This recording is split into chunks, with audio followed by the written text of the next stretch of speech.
Ask and it shall be given you. Seek and ye shall find. Knock and it shall be opened unto you. For everyone that asketh receiveth, and he that seeketh findeth, and to him that knocketh it shall be opened. That sounded pretty optimistic again. But again, I think it's a description of the structure of existential reality, and by which I mean, when I'm in my clinical practice and I observe, and this is also the case with my students, is, let's say, people's lives aren't what they would like them to be. And so then you ask, why?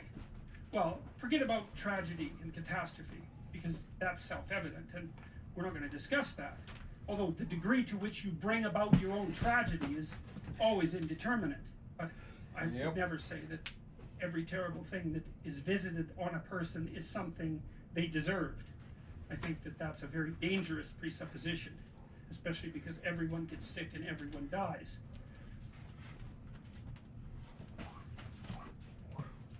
But one of the main reasons that people don't get what they want is because they don't actually figure out what it is.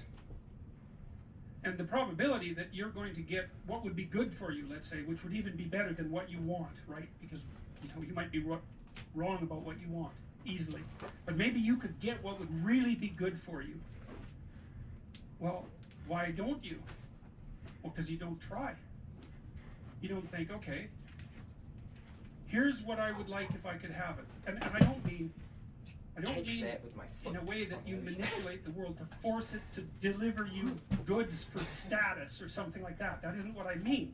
I mean something like, imagine that you were taking care of yourself like you were someone you actually cared for.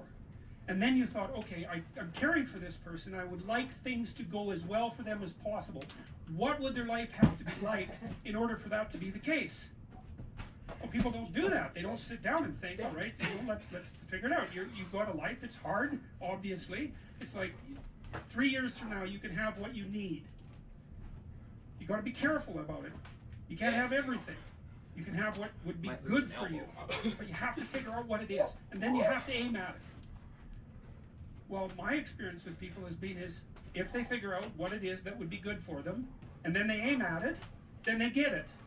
And it's strange because they don't it's a strange thing. It's not quite that simple because, you may formulate an idea about what would be good for you, and then you take 10 steps towards that, and you find out that your formulation was a bit off, and so you have to reformulate your goal. So you're kind of going like this as you move towards the goal. But a huge part of the reason that people fail is because they don't ever set up the criteria for success. And so, since success is a very narrow line and very unlikely, the probability that you're going to stumble on it randomly is 0. And so there's a proposition here, and the proposition is, if you actually want something, you can have it. Even if you now the question then would be, well, what do you mean by actually want?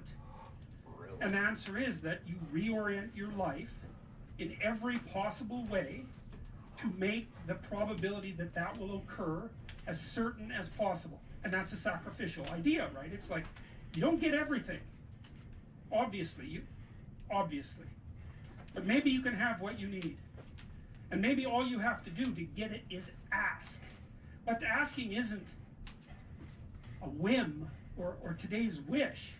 It's like, you have to be deadly serious about it. You have to think, okay, like, I'm taking stock of myself. And if I was going to live properly in the world, and I was going to set myself up such that being would justify itself in my estimation, and I don't mean as a harsh judge, exactly what is it that I would aim at? Well, one of the things I found is that, in test of this theory, let's say, you could try this. This is a form of prayer, knocking. Sit on your bed one day and ask yourself, what remarkably stupid things am I doing on a regular basis to absolutely screw up my life? And if you actually ask that question, but you have to want to know the answer, right? Because that's actually what asking the question means. It doesn't mean just mouthing the words. It means you have to decide that you want to know. You'll figure that's out so fast it'll make your hair curl. It's as if Jung thought about this. He thought that people had two poles of consciousness, and one was the individual consciousness that we each identify with, and the other was something he called the self, and the self is you might think about it as the divine within, That's close enough approximation. It's the universal part of your consciousness. It's your conscience. That's another way of thinking about it. Whatever your conscience is. But it's something that you can consult. It's like the Socratic daemon. Socrates said that the thing that made him different than everyone else in Greece was that he consulted his daemon, his genius. He asked himself how it was that he should conduct himself in the world, and then he did that, whatever it was. He didn't try to force a solution, you know.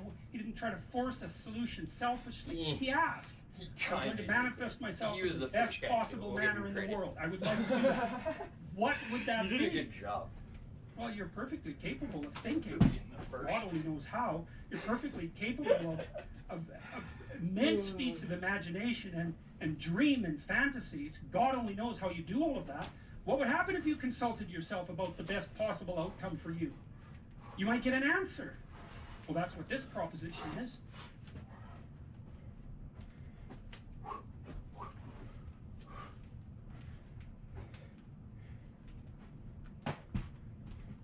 One of these days. Love you, Jordan.